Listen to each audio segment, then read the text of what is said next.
घने जंगल के किनारे एक सुंदर पहाड़ी इलाके में 3 अनोखे दोस्त रहते थे। मच्छरू मच्छर, भनभनी, टुनाटुनी। बचपन के दोस्त, संकट में साथ। मच्छरू चंचल, बातूनी, उड़ता, टुनाटुनी डरपोक, वफादार।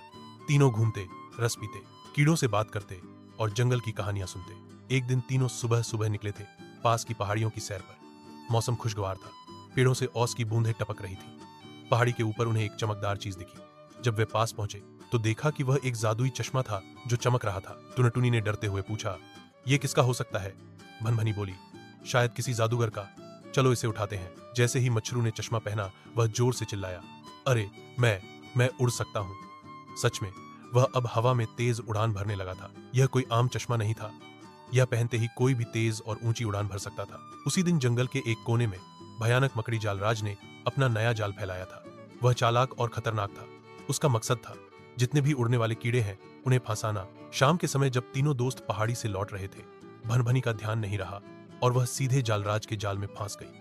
बचाओ, भनभनी चिल्लाई। मच्छरू और टुनाटुनी घबरा गए। जालराज धीरे धीरे उसकी ओर बढ़ रहा था। टुनाटुनी कांपते हुए बोला, अब क्या करें मच्छरू? मच्छरू को तुरंत जादुई चश्मा याद आया। उसने वह चश्मा पहन लिया और बिजली की रफ्तार से उड़ा।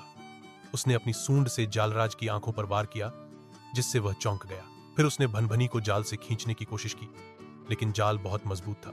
टुनाटुनी ने हिम्मत दिखाते हुए पास की एक तेज पत्ती को तोड़ा और दौड़ते हुए मच्छरू को दे दी। मच्छरू ने उस पत्ती से जाल को काटा और भनभनी को आजाद कर लिया। तीनों ने मिलकर जालराज पर मिट्टी और पत्तियां फेंकी और तेजी से उड़कर वहां से भाग निकले। उस दिन के बाद तीनों को समझ आ गया कि कोई भी जादू, ताकत या उड़ान दोस्ती और भरोसे से बढ़कर नहीं होता। अगर टुनाटुनी डरकर भाग जाता या मच्छरू मदद नहीं करता तो भनभनी शायद कभी न बचती। भनभनी ने कहा, यह जादुई चश्मा तो मददगार है, लेकिन तुम दोनों मेरे असली हीरो हो। टुनाटुनी मुस्कुराया, डर के आगे दोस्ती है। और मच्छरू बोला, अब हम इस चश्मे का इस्तेमाल करेंगे दूसरों की मदद के लिए, न कि सिर्फ घूमने के लिए। अब तीनों दोस्त जंगल के रक्षक बन गए थे।